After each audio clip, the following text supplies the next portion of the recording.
एक बार की बात है। एक बार एक अध्यापक एक संपन्न परिवार के शिष्य के साथ कहीं जा रहे थे, तो उस शिष्य को एक मजाक सूझी, क्योंकि उसको रास्ते में एक गरीब मजदूर के जूते दिखाई दिए।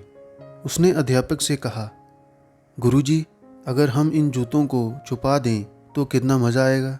देखते हैं कि मजदूर पर इसका क्या असर पड़ता है।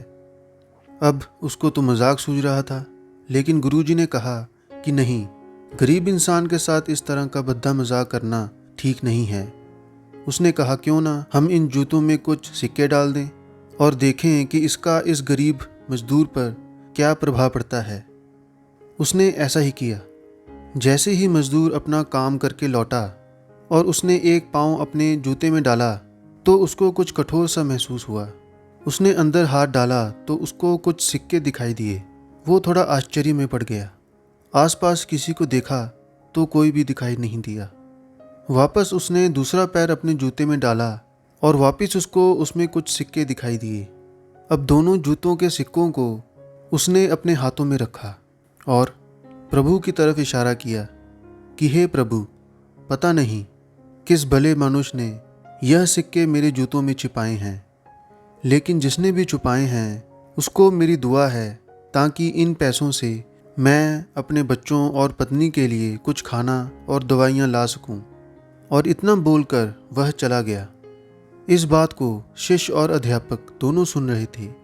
अब अध्यापक ने शिष्य से पूछा कि अब तुम मुझे बताओ कि तुम्हें कैसा महसूस हुआ, तुम्हारा पहले वाला मजाक या मेरा ये तरीका। तो उसने कहा कि गुरुजी, मैं आपसे क्षमा मांगता हूँ। अब मुझे समझ आ गया है कि सच्ची खुशी किस चीज़ में है। जब हम किसी का मजाक उड़ाते हैं तो हमें कुछ पल का आनंद मिलता है, लेकिन इससे हमें बद्दुआ भी मिलती है। लेकिन अगर हम किसी की मुश्किल परिस्थिति में मदद करते हैं और जिसकी भी हम मदद करते हैं उसको भी नहीं पता कि हमने उसकी मदद की है, लेकिन अंदर ही अंदर हमें पता है कि हमने उस इंसान की मदद की है, यह सच्ची खुशी है।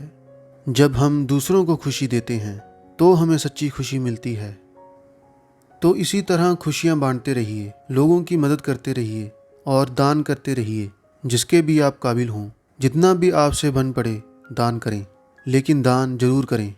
इसका मतलब यह नहीं है कि आपको कंपलसरी है या अनिवार्य है कि इतने रुपए दान करने ही चाहिए। अगर आप किसी को पैसों का दान नहीं कर सकते तो कम से कम चीज़ों का दान जरूर करें, या अगर कोई भूखा है तो उसको खाना जरूर खिलाएं। धन्यवाद।